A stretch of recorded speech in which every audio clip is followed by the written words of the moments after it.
परिवर्तन तो संसार का नियम है। श्रीमद् भगवत गीता में जीवन का सार छिपा हुआ है। जो व्यक्ति भगवान कृष्ण के इस सार को समझ लेता है वह जीवन में सफलता प्राप्त करता है। व्यक्ति के समस्त प्रकार के कष्ट दूर हो जाते हैं। कुरुक्षेत्र में जब अर्जुन धर्म संकट में फंस गए तब भगवान श्री कृष्ण ने उन्हें गीता का उपदेश दिया। गीता में जीवन का सार छिपा हुआ है। जिसने गीता के उपदेशों को समझ लिया और अपने जीवन में उतार लिया, समझो उसका जीवन सफल हो गया है। गीता व्यक्ति को अच्छे बुरे का भेद बताती है। जीवन की सफलता का मंत्र गीता के उपदेशों में छिपा हुआ है। मान्यता है कि गीता का पाठ करने से भगवान कृष्ण का आशीर्वाद प्राप्त होता है। भगवान कृष्ण अपने भक्तों पर कभी कष्ट नहीं आने देते हैं। गीता का सार व्यक्ति को महानता की ओर ले जाता है। परिवर्तन संसार का नियम है। इस संसार में कोई भी चीज अस्थायी नहीं है। जो आया है वह जाएगा। जिसने जन्म लिया है उसका एक दिन अंत भी होगा, लेकिन व्यक्ति इन बातों को भूल जाता है। पद और शक्ति के घमंड में वह इन बातों को भूल जाता है। व्यक्ति के कष्ट का कारण भी यही है। जो व्यक्ति इस तथ्य को समझ लेता है वह जीवन के अर्थ को समझ लेता है और जीवन का आनंद उठाता है। व्यक्ति को अपनी जिम्मेदारियां सही तरह से निर्वहन करना चाहिए। कल क्या होगा इस फेर में नहीं फंसना चाहिए।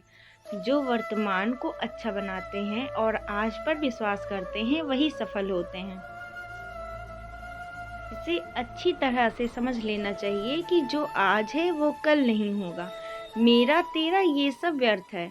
इस जंजाल से जितना जल्दी हो सके निकलने का प्रयास करना चाहिए।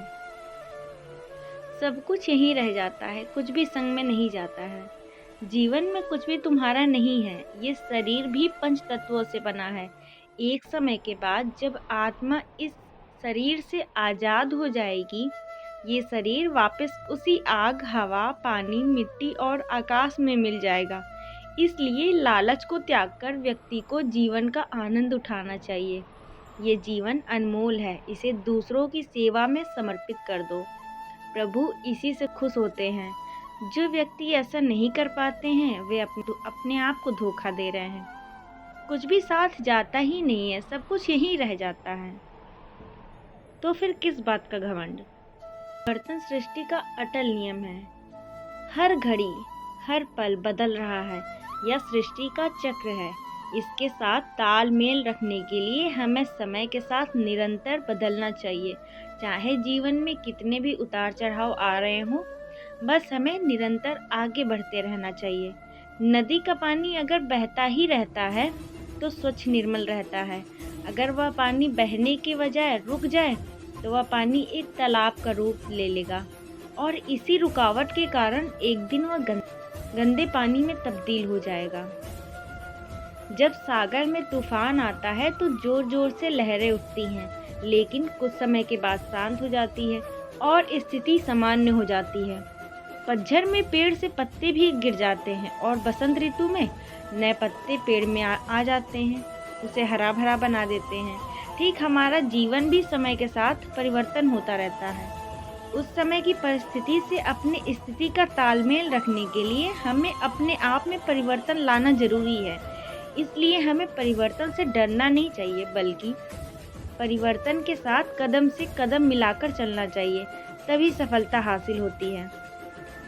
महापुरुषों का कहना है कि मनुष्य को परिवर्तन को सहजता से स्वीकार कर लेना चाहिए, क्योंकि वह हमेशा कल्याणकारी एवं लाभदायक होती है।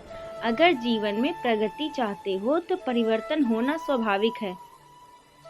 हमें उसको स्वीकार करना चाहिए। जैसे हर रात के बाद दिन होना स्वाभाविक है, वैसे परिवर्तन हमारे जीवन में एक स्वर्णिम सवेरा बनकर आता है, जो हमारे जीवन में नव निर्माण का कार्य करता है। जीवन में आने वाली हर नई परिस्थिति हमारे लिए वर्तमान में परीक्षा और भविष्य में शिक्षा का कार्य करती है। वस्तुतः जीवन का दूसरा नाम परिवर्तन है। परिवर्तन नहीं तो कुछ नहीं जीवन में। प्रेम से बोलिए राधे राधे।